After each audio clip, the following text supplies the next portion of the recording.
Rapaziada, eu vi que o presidente Trump aí deu umas tijoladas aí no Nicolau Maduro e ele hoje, no dia 19 de outubro, ele resolveu amarelar, né? Disse que não está em guerra com os Estados Unidos, acredito que ele de alguma forma não quer ceder, mas também ele sabe que não dá certo. Inclusive ele estava até simulando algumas coisas, fazendo algumas edições de vídeo e dizendo que ele realmente tem poderio militar para bater de frente com os americanos, mas não tem, tá? Venezuela é um dos países onde armamento bélico eles não estão muito bem, questão de exército, não tem um exército forte e não tem também um poderio militar forte nas ruas. Então o exército teria que tomar de conta, mas o exército, além de ser pequeno, eles não têm poderio bélico. A Venezuela, eles entraram aí em regime ali por volta de 2007 a 2015 com políticas bolivarianas, socialismo bolivariano, que foi permeado por quem? Hugo Chávez, nosso bonitão Hugo Chávez. Atualmente, a Venezuela está lidando com um capitalismo autoritário. Vamos ver se isso aí realmente é verdade. Vamos para as ideias. O capitalismo autoritário que dizem que a Venezuela está participando, ela é meio que uma incógnita, até porque a China, por exemplo, com Xi Jinping, eles utilizam de uma política social capitalista. Como assim? Eles utilizaram do socialismo para alcançar um regime, só que os meios de captação de mercado é capitalista. Ele é um regime totalmente autoritário e uma ditadura, porque o ditador ele não sai do poder, tá? Ditadura é isso. O ditador não sai do poder, assim como o Nicolau Maduro, o atual presidente lá da Venezuela, eles não saem do poder, então é uma ditadura. Eu estava vendo aqui no Reddit, uns alunos que falavam sobre a questão da política escolar, sobre a aplicação dos meus socialistas de aplicação para regime, tá? Marx, eu já li o Capital de Marx 1 e 2, eu entendi que a ideia de Marx é uma ideia legal, tá? Uma ideia teoricamente bonita, linda de ser aplicada. Porém, o problema é que a gente lidar com seres humanos. Os seres humanos, eles quando entram no poder, eles começam a liderar para si próprio.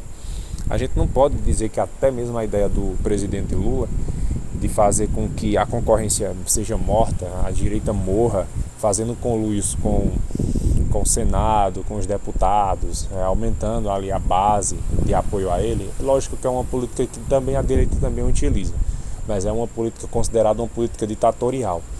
Lá quando o Juan Guaidó estava disputando para ganhar o poder do Nicolau Maduro, a gente viu que eles conseguiram perder justamente por conta de que o Nicolau Maduro ele tem os meios ali da mídia. A mídia é comprada por ele financia a mídia, certo? Isso é uma ditadura, seja capitalista ou socialista, isso seria utilizado, porque quem está ditado ele não quer sair do poder.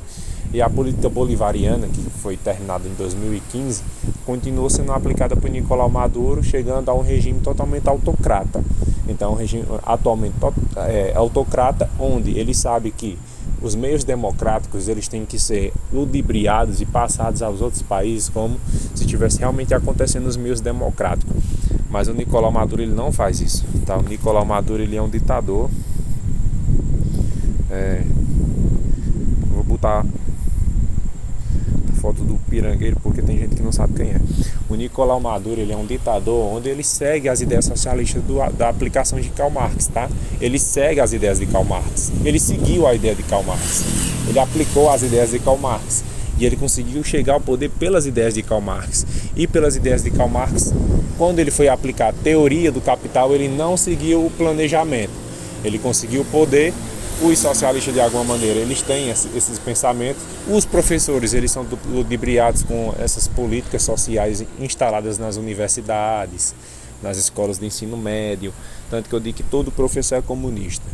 Então como é que tu define isso? Porque a porra do comunismo está aplicado nas escolas como meio de aplicação de ensino. Eu não vou dizer que as escolas falam sobre Piaget, tá? Mas também falam sobre Aristóteles, também fala sobre políticas de direita, sobre Platão, também fala sobre São Tomás de Aquino, também fala sobre Mises, sobre Roxburgh, que são políticos, aliás, que são pessoas instruídas que estavam aplicando um meio de captação de mercado ou que estavam agindo contra o que a gente acredita ser o que deve ser ensinado nas escolas. Então, porque tu falou São Tomás de Aquino, porque tu falou Santo Agostinho, porque nas escolas tradicionais esse tipo de ensino era aplicado. Só que nos ensinos atuais a gente tem muito Piaget, a gente tem muito Paulo Freire, a gente tem muito Karl Marx, Hegel, tá? São caras muito bons de se estudar. Porém, quando a gente está falando das escolas, só o que está sendo aplicado realmente é as ideias socialistas, certo? Lógico que quando o governo Bolsonaro assumiu o poder, a gente teve meio que uma revolta dos professores. Eu sempre digo que professores são comunistas, não tem como, todos os professores são, porque todos vão ter um pensamento social desburocratizante. Eu sou socialista, eu sou a favor disso, eu sou a favor de aquilo, mas ele não sabe dizer como que essas ideias vão se pendurar. Eu sou a favor de captação de capital, de cobrar mais impostos, de cobrar grandes fortunas, enfim, a gente sabe que existem políticas que são consideradas economias de captação real. Existem trabalhadores que são alimentados pela engrenagem, que são professores, que são funcionários públicos. Esse tipo de gente, elas não geram capital real. O que é o capital real? O capital real é uma coisa que é gerada por uma pessoa comum que trabalha em uma empresa, ou que pelo menos ela gera renda na sociedade. Por exemplo, eu trabalho no hotel, eu estou gerando capital real. Por quê? Porque a renda que é ofertada para mim, eu não estou tirando do cofre público. Eu estou tirando essa renda justamente de uma empresa que pode estar dando esse lucro, que está gerando ali um meio de trabalho. Esse meio de trabalho está fazendo com que a rotatividade da moeda ela rode no mercado e a gente oferte serviço, oferta e demanda em prol de satisfazer um consumidor, tá? Então, para a gente gerar capital, gerar rotatividade, é necessário isso. Ítalo, você está falando besteira, porque estatais podem dar lucro. Sim, estatais podem dar lucro, mas também a estatal mal gerenciada, ela pode dar muitas percas. E diferente de empresas privadas, se a empresa privada ela tem um produto e o produto não for bom, ela quebra. E aí, se ela quebrar, infelizmente o empresário faliu. Se o empresário faliu, ele não tem mais o que fazer, não tem mais o que investir. Enquanto que as empresas públicas estatais, se ela não está dando resultado, é só você dar uma canetada e pegar recursos de algum outro local e continuar financiando ela. É o exemplo dos Correios, certo? A Eletrobras, a Petrobras são parecidas também. Tem uma também que é a Vale do Rio Doce, Vale do Rio Doce e a Easy Minas, uma coisa assim. Que eram empresas legais, que tinham um potencial energético muito bom, que aí o Brasil acabou vendendo em acreditar que privatizando eles teriam mais resultado em relação a isso, mas não foi o que aconteceu. Ou seja, somente a própria privatização não é o suficiente. Hoje a gente está lidando com um regime reacionário, é um regime reacionário que o Brasil está passando, está participando, onde a gente tem políticos ali que não estão nem aí pelo interesse da minoria, certo? A gente sabe disso. E os governos estão criando militantes aí de esquerda que estão defendendo aí um governo que dá migalhas a uma grande quantidade de pessoas, como no caso Norte e Nordeste, enquanto os grandes produtores, os grandes estados que geram renda, eles são obrigados a entregar parte de sua renda aos estados deficitários. Tudo isso que está sendo falado aqui é fato. Não existe nada que seja moral e ético, sendo que você está tirando por meio da coerção ali, da união, recursos de um estado que está no superávit para dar para um estado que está no déficit, certo? Por isso que países grandes, quando estão em regimes assim, em declínio, eles costumam demorar mais para sair do declínio. Por quê?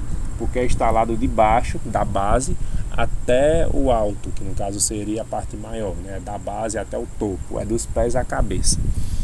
Então, Venezuela passou por um processo parecido, tá? Nenhuma ditadura ela demora pouco tempo. O Brasil ainda é uma maravilha ainda para quem quer investir. Porém, a gente está passando aí por tanto uma viabilização de imposto tão absurda que fica difícil você conseguir realmente investir, criar empresas e gerar renda real, que no caso seria o capital rotativo real, diferente do capital especulativo. O capital especulativo também gera renda, óbvio, né? Mas também não é uma renda real, é uma renda fake. É parecido com as criptomoedas. As criptomoedas nada mais nada menos que sistema de pirâmide. Você compra uma criptomoeda que por hype as pessoas estão introduzindo capital ali, com um determinado tempo esse capital do nada some da moeda porque as pessoas recolhem todo o recurso, o royalty da moeda, e aí investem para outra. Então realmente é uma pirâmide. Assim funciona as políticas que são aplicadas atualmente no meio de captação de renda, certo? Assim também funcionam as estatais e os meios de privatização. Não basta só privatizar, você tem que fazer com que essa estatal ela gere um recurso, uma renda para que a gente possa utilizar investimento na própria estatal e continuar gerando renda, certo? E se a empresa for privatizada, depende de a quem você privatizou, certo? Depende se você privatizou majoritariamente, se não tem nenhuma porcentagem que possa ser para você. E depende também se você privatizar a empresa e os recursos ficar no Brasil. Por exemplo, a gente pode estar privatizando a Vale do Rio Doce, Pronto, vamos lá, Vale do Rio Doce, Minas. Essa privatização fez com que os compradores da Vale do Rio Doce, o comprador Jorge Soros, um mega especulador no mercado aí, Jorge Soros, um narcotraficante, já dizia o Dr. Enéas Carneiro, ele estava levando o recurso para fora. A gente tem muitas barragens aí também que vieram a ceder por conta dessa questão. Um país que vem investir no seu país e ele não tem nenhuma ligação moral com o seu país, ele vai pegar do seu recurso, vai investir no próprio país, o país deles, e vão-se embora com recurso, e foda-se a nossa fauna, a nossa flora, entende? Então estou te falando que a política atual ela lida justamente com questões difíceis de lidar, porque a gente tem que entender como que está funcionando essa engenharia social desde as nossas crianças. Tanto que eu estou lendo o Piaget, eu estou entendendo como é que funciona o pensamento. Você tem que ler os sociais democratas, que nome fila da puta. Nós temos que ler os socialistas, o comunismo, nós temos que saber os regimes e saber qual é a premissa por detrás. A gente tem que saber o que é que realmente faz sentido nisso dali, porque os caras têm uma ideia legal, só que na hora da aplicação essa ideia cai à tona, porque não é uma coisa boa de se fazer. Mas em breve, de vez de estar falando muitos assuntos assim de uma vez, que fica meio chato, a gente tem que abordar um tema específico. Estou só fazendo uma ladainha aqui para a gente dizer que, sem generalizar aí, que a Venezuela passou por tudo isso, tá? Hoje estão dizendo aí que é um regime capitalista ditatorial, né? Capitalista autocrata, tá certo? De autocracia. Mas a gente vê aí o que é que dá para saber e explorar depois que a Venezuela for destroçada pelos Estados Unidos. Isso vai acontecer.